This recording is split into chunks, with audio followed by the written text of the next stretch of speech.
Welcome back to Nerd News Today. I'm Matthew, and we got some big breaking AEW action figure news. On Saturday, March 5th, 2022, AEW held their Fan Fest event ahead of AEW Revolution 2022, which is Sunday, March 6th. And of course, that brought a ton of new toy news. And man, we have got some pretty big reveals to talk about today. In particular, we are talking about AEW Unrivaled Series 9, AEW Unrivaled Series 10, AEW Unmatched Series 4, the official debut of the AEW Supreme line, and a few other bits of news. There's a lot of really cool announcements, and especially a lot of wrestlers who I've wanted toys of for some time. They're finally getting it, and a lot of classics who I haven't actually ever bought figures of, who are at last also getting AEW versions of themselves. So yeah, a lot to unpack. Let's go ahead and dive right on in. But first things first, I want to point out to you guys real quick, I just had Paul White on my podcast recently. That's right, my Trek Untold podcast just had Paul White as a special guest because, well, as it turns out, he was actually on an episode of Star Trek Enterprise. And if you're not a Trekkie, that's not a problem. We talk about plenty of other things in this episode, including why Paul left WWE to join AEW, the advice he's telling some of the younger wrestlers on the roster, what he plans to accomplish in AEW, and whether or not we might see him face off against Shaq finally in an AEW ring sometime. And we also discuss some of his favorite WrestleMania moments. We talk action figures. There's a whole bunch of really cool stuff here. So again, I urge you guys, take a look at this podcast right now. Hear my interview with Paul White. There's a lot of really interesting stuff in there. I think you're going to really like it. And you're going to see a side of Paul you don't normally get to see. Now, with that out of the way, one last important note, and that note is not just, of course, to like this video and subscribe to the channel if you're new here, but you should do that too, is that you're going to be seeing a lot of photos during this video here, and, well, to be quite honest, a lot of those photos, I'm not quite sure where they came from. So obviously you can tell what came from Ringside Collectibles because you'll see their logo on it, and you can tell what came from Jazwares directly because you'll see their logo on it. But there's a lot of photos that are circulating in a lot of the wrestling Facebook groups that I'm in, and I don't quite know what the sources were. Basically, someone gets some photos, they start spreading them around, and whoever the originator was, we just never really know again. So I mainly want to say this to partly apologize to any of the people whose photos I'm using who I don't know how to give credit for. And if you are one of those people, make sure you mention that in the comments and say hello, and put, of course, your social media handles in there. But really, I also just like to credit the people and give credit where credit is due. So to those folks who are actually attending AEW Fan Fest and who have taken some of these really great photos we're going to look at today, thank you so much for doing that. Thank you for being there, and thank you for helping spread the news. So let's start right now with what I think is some of the biggest news to come out of Fan Fest right now, and that is the official debut of the AEW Supreme series. We first saw this tease at London Toy Fair not that long ago. As you guys know, New York Toy Fair did not happen this year due to the continuing COVID crisis, but London Toy Fair happened, and some leaked photos came out showing us a little bit of what these Supreme figures were. Well, now we have the official word from Jazwares themselves. And what's really interesting is the fact that the very first wave of these figures still does have Cody Rhodes in it. A little bit more on him later. So that first wave of Supreme figures is going to include Cody Rhodes in that really epic looking kind of All Might inspired outfit, as well as Dr. Britt Baker. And what makes these figures supreme, if you will, is that, well, basically, they're Jazwares' answer to the Ultimate Editions from Mattel when they're doing their WWE figures. So this means premium accessories, more head sculpts, things like that. And, in the case of these toys especially, they're really going all out, and they have really stepped things up against what Mattel is doing. So aside from the fact that you're going to be getting a Cody Rhodes figure, what you're going to be getting that's different from what the other lines do, what Unrivaled and Unmatched does, is that you will have premium entrance gear, and in this case, let's talk about Cody, he has his entrance jacket. That is not a singular piece of rubber. No, and it's also not fabric, which is pretty cool. They're, again, taking a page out of what Mattel has already done with the Ultimate Editions, and they're basically including swappable arms. So one set of arms will be the entrance gear, the other set is wrestling gear. You're also going to be getting a bunch of different heads for Cody, as well as probably, I would assume, a few hands. It looks like you're going to get at least a few different hands here. But what is the most interesting addition, and so unique to what Jazwares is doing, is you're getting a different lower section of Cody. And what I mean by that is that you're actually getting a separate set of legs to make two different versions of Cody Rhodes. Because let's face it, guys, most wrestlers, they're pretty much topless most of the time anyway. So all you're really getting that's going to be different is the tights and the boots. So, well, Jazwares has an answer to this problem because this is something we've talked about a lot in our Ultimate Edition reviews, how we're like, oh, I wish they did this and included that. But, at the end of the day, that kind of turns them into dolls. And, that's not really a bad thing either because toys, dolls, action figures, they're all kind of the same thing. But, of course, you never want to call an action figure a doll or you will get beat up. But rambling aside here, the point is you're now getting a separate torso to make multiple versions of the same wrestler. That is what's different. That is what is truly supreme about these figures. So Cody, Britt Baker, they're joining Wave 1, and we knew that ahead of time because the London Toy Fair, those photos came out, those were already leaked. But what is new about the Supreme line is we now know who's going to be in Series 2. this is really exciting. We're getting our very first edition of Malakai Black, and he's going to come with a bunch of heads. He's coming with a bunch of masked heads, unmasked heads. He has different entrance outfits, it looks like. And again, he's going to have 2 different torsos because Malakai Black is a guy whose outfit is just basically trunks and boots, nothing else to it. So what they're doing to basically make this more supreme, again, is he's going to have 2 sets of trunks to wrestle in. So you just pop out the torso, put it into whichever set of legs you want, and boom, you now have different versions of him at the same price point. And the same goes for Kenny Omega. He's going to have different lower bodies. He's going to have a really cool entrance outfit. This is a really cool version too. It's the mutton chops version of him, so it's like the Motorhead mustache kind of deal. That's really cool. So yeah, really, really great announcement here. And they are definitely pushing things against the Ultimate Edition figures from WWE because, man, like they're doing what Ultimate Editions can't do. And that's one of the things that I don't feel like people talk about enough with the AEW action figures is the fact that you can swap out the pieces. They are completely interchangeable. All the major joints come out. So really, even with some of the figures I have right now, I can mix and match all those parts however I want to do that with. And Jazwares is totally taking advantage of that technology. I call it technology, it's not really tech, but that's kind of what it is in this case. It's action figure technology to make these super customizable with so minimal effort from you, the buyer. So this AEW Supreme line is really awesome. I'm very stoked to see these. I don't quite know the price point yet, but I would not be surprised if these were at least $40 figures. I'm going to say at least $40 to $45 normal price. And yeah, that's going to be more of a premium price what you're paying for Ultimate Editions, but you are getting a lot more figure at that price. So, I mean, it kind of makes sense. You're going to have to pay a little more for what you're getting here. So that's the Supreme figures, but I want to talk about some announcement that was made that was also pretty much coming right out of left field. And this is one we actually talked to Jeremy Padawer about last year when we did our Toy Fair event, our virtual Toy Fair event, if you'll hear in the Nerd News Today channel. We talked to Jeremy about all sorts of AEW things, and I recommend you guys check out the interview because a lot of it still holds up true, and he does talk about a lot of behind-the-scenes things that I don't think you've really heard elsewhere yet. But one of the questions I asked him was, will we ever get a -1 action figure? And I was part joking, part serious, because, I didn't really think that was going to be possible to do. Well, at AEW Fan Fest, they unveiled the very first -1 action figure. And not only that, it's a -1 action figure that is a 2-pack with his dad, the late and great Brodie Lee.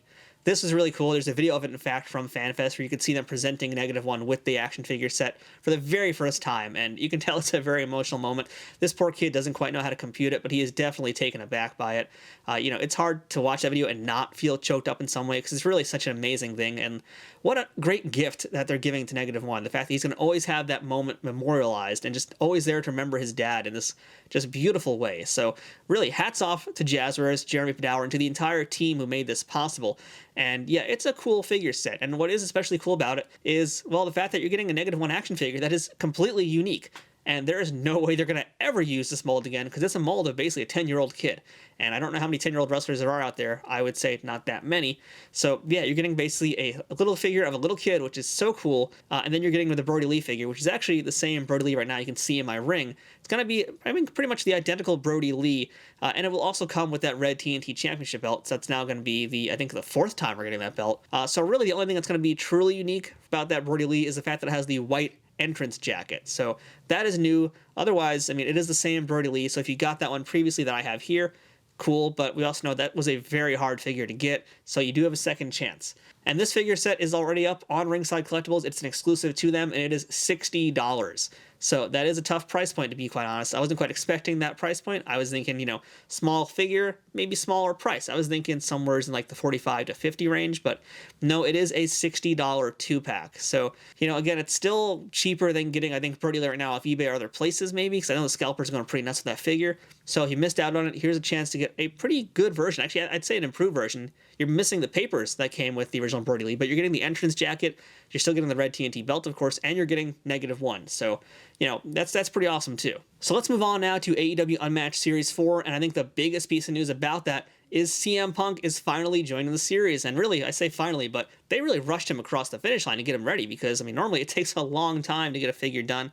CM Punk, they move things really, really quickly to make this happen. And so, unfortunately, the bad news I have to report is that, well, Punk is going to have a chase. That's good and bad depending how you look at it. But really what's unfortunate is that the Punk in the long pants, that's going to be the normal release. The version in the short trunks, that's the chase. And really, everybody out there I know is going to prefer to get that chase figure because the long, tight version of CM Punk, not that interesting, and he's not really doing it as much anymore anyway. We all prefer, I think, our Punk to be wearing the trunks, not the long tights. So, we might have to wait for another Punk to get that version out there. It's going to be a fight to get that chase version. But yeah, hey, at least we're getting CM Punk, and I'm sure that means there's going to be a lot more CM Punks in the near future. Now, the rest of Series 4 will include another version of MJF. This will be him in a white outfit, and it's going to also have him with his Burberry scarf again. So I don't think we got that since his debut figure. So at last, a new version of that. It's also going to feature a very good-looking Jade Cargill. I hope that the prototype photos are just as good as the actual version we get, because if it is, that's a really great-looking action figure. Jade Cargill is going to make for a really cool toy, so that's a good one to look out for.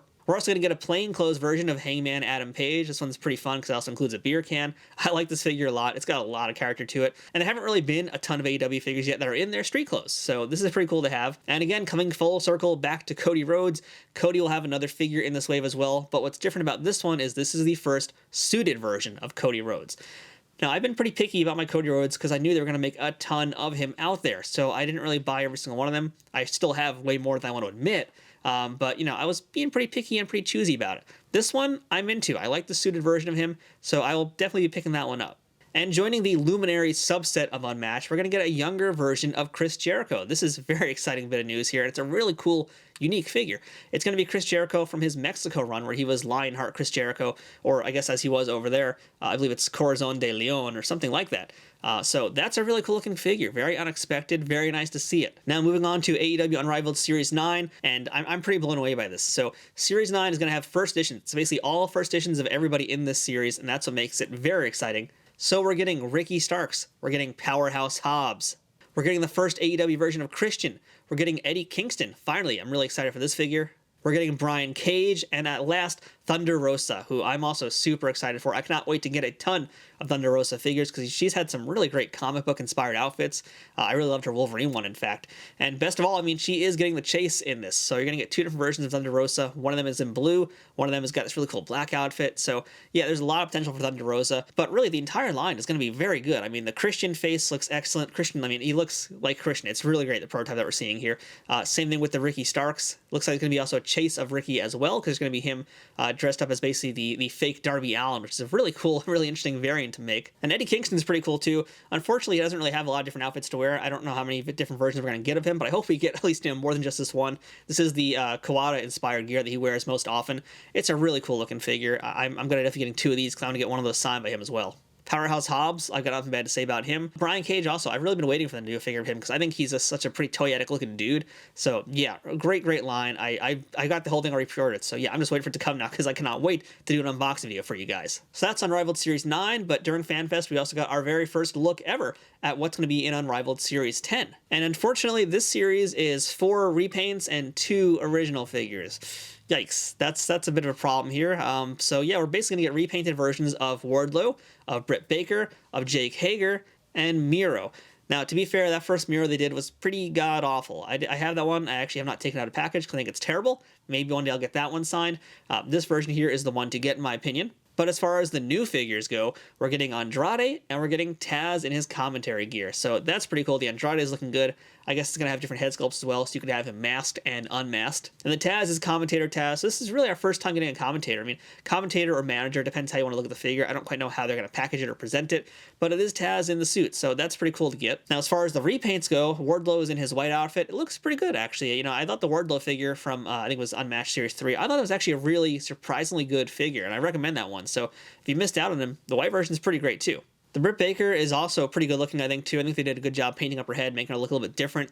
The Jake Hager is even though it is a repaint, I guess I'm calling it a repaint, it's actually not entirely a repaint because it is a new body type. It's actually his prison outfit, which is very interesting, and I hope that means we're going to get all the guys from the Inner Circle in the prison outfits. And again, like I said, Miro, I think he actually is a standout in this wave because that first Miro, that was trash. That was absolutely garbage. This one here, much better head sculpt. It's him with the TNT Championship pants that he wore, which I think are really cool. And he has the TNT Championship belt. So that's a really, really good figure to get. It's a much, much improved version of Miro.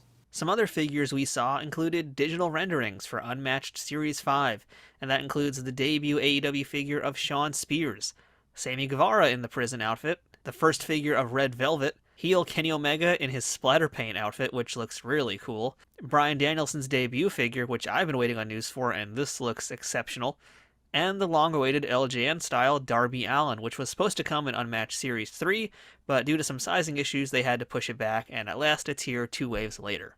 Unrivaled 11 also had digital renderings, continuing with the prison outfit motif. Now we're getting the prison version of Chris Jericho, along with repaints of Jungle Boy and Darby Allin, and the first-time AEW figures of Penelope Ford and Kip Sabian. Also revealed on Twitter, Jeremy Padawer has confirmed when we will see the first AEW Owen Hart action figures, which was some big news last year. And it turns out, well, the wait is not going to be much longer because Owen will be joining the series with Wave 6 of Unmatched. And alongside Owen will be the first version of Ruby Soho, new versions of Santana and Ortiz, and suited figures of Malakai Black and Brodie Lee. All we have to go by and what those will look like are these photos from Ringside Collectibles. How much that actually reflects how they'll look is still to be determined, of course. And I think Santana and Ortiz make for pretty darn great figures too, so even with the repaints, they've been pretty good. So high hopes for Unmatched Series 6. As for the last Twitter reveal, Unmatched Series 7 got a roster, and that includes another version of Thunder Rosa, along with new versions of Rey Fenix and Penta and Pac, so we're getting the Death Triangle all in one set, another version of CM Punk, and, well, who else but Hook. And last but certainly not least, we had one more really cool reveal, and that was for Unrivaled Series 11. It's our first look and our only look at figures that are going to be in that series, and that's Adam Cole, baby. So he'll be getting a figure in the very near future. And we have one last reveal to talk about, and that is the very first Shop AEW exclusive figure that's coming to their website soon. And that's going to be a Shop AEW exclusive version of none other than Chris Jericho. So if you don't have enough Chris Jericho figures already, here's another one coming your way. And you guys can let me know who you think has more figures right now in AEW, whether it's Cody or if it's Chris Jericho. Really not complaining about Jericho though, because all of his figures are pretty damn cool looking. Meanwhile, with exclusives, GameStop has announced their first official exclusive deal with AEW action figures, and that's on top of another partnership that AEW already has, and that's with Capcom. So GameStop is going to be giving us exclusive action figures of the Young Bucks and Kenny Omega dress up as Street Fighter characters. So the Young Bucks are going to be Ken and Ryu, of course, and Kenny Omega is going to be more along the lines of Akuma. And there's also going to be an exclusive wrestling buddy of Kenny Omega as Akuma as well. So that's 4 exclusive things to be on the lookout for from GameStop in the very near future. Me personally, I am not into the Street Fighter thing. I think it looks kind of cool. But as far as action figures go, this is just something I have no interest in. I think it's kind of cool that they're doing the Ken and Ryu outfits. That part's cool. I'd consider it for maybe like customizing, but I mean, there's already some really great action figures out there from Storm Collectibles or even Sota if you're going way back. So I don't really need it. It's not for me, just plain and simple. Oh, and by the way, just one other small note, although I think it's a pretty big note. If you're following Jeremy Padawer on social media, which you should be if you're collecting action figures, Jeremy mentioned a few things before AEW Fan Fest, and one of those important things would be the fact that it seems that there might be some kind of deal with Ring of Honor now that it's basically been bought by AEW. So nothing official, don't consider this like any official word in any way whatsoever, but Jeremy did mention it on his Twitter post. So, you know, there is now the possibility of the fact that we could see Ring of Honor versions of a lot of these guys, and that would be really pretty amazing, because that means we can get now AEW versions of guys like Christopher Daniel, of CM Punk, of Bryan Danielson. There's so many guys that have come from that area that they can now do figures of, and for the very first time, get them in their ROH gear. So that's a really cool, very potentially awesome thing that could happen. Hopefully, fingers crossed, it does. And that basically wraps up our announcements from AEW Fan Fest. That's a lot of really cool stuff. The only other thing I didn't mention here was that there were some more photos of some of the wrestling buddies, which includes Sting, squishy soft versions of MJF, Jon Moxley, Rey Fenix, Chris Jericho, CM Punk, and a Penta, which Penta's actually pretty cool looking. He's a blue version of Penta, so that's kind of neat if you're into those, but I don't really collect those, not into them, but good to know. But that wraps it up. I mean, as far as other announcements I was hoping for or looking forward to hearing, there were no accessory packs announced, and I really enjoyed what they did with some of those barbed wire accessory packs, and the other one that just came out with the barrel. Okay, the barrel is kind of goofy, actually, but it's cool that they're trying different things, but there was also no new rings announced. I was hoping for maybe a new basic ring announcement, because so far we've gotten 2 versions of this like authentic scale ring that you're seeing right now in the video, but we've only gotten 1 basic ring, and that's just plain normal ring. I mean, meanwhile in the UK they got the version with, again, another Cody Rhodes variant, but as far as the basic style rings go, like the $20 rings, so far, just 1. So I'm hoping maybe later on this year they're going to give us a second version of that ring, and I'm hoping that version will have a steel cage on it, or at the very least they'll make a steel cage for the one that's already out for this authentic scale. I don't know, but point is, I want to see some more gimmicky rings coming out, so maybe, you know, later in the year we'll hear something about that. But otherwise, really interesting announcements, really good. I'm pretty excited. You know, last year I was buying a lot of AEW stuff, but I was kind of starting to lose some steam. These announcements have got me definitely a little bit more interested again, and I'm hoping more so that what we see here in the proto form is going to look just as good in commercial format. Chances are it won't. That's just really how these things work. And I mean, the guys who do their prototypes do such an excellent job. And I'm not really complaining saying that these toys are garbage or anything like that. Not at all. Just there usually is a difference between proto and what comes out to the market. So I'm hoping that they continue to improve, because I think that they have been, and the quality keeps going up and stays at a high level, because they're doing some really cool stuff. They're absolutely giving Mattel a run for their money with what they're doing now with the Supreme line especially. So yeah, really cool stuff. Highly recommend these figures, of course. We talk about them all the time on the channel. So if you're new here, go ahead and take a look at some of our figure reviews. So that's AEW Unmatched Series 4, Unrivaled Series 9, Unrivaled Series 10, and a few other really cool, interesting things. A lot of cool stuff here. So in the comments, let me know what you are most excited about and what you are most prepared to buy and who you want to see them do figures of next. One last time, shout out to anybody who took photos that I'm using in this video. Sorry I don't know who you are, but thank you for being there and thank you for taking these awesome pictures. So until next time, I'm Matthew. This has been Nerd News Today with a wrestling figure news breakdown. We'll see you guys here next time on Nerd News Today. Thanks for watching.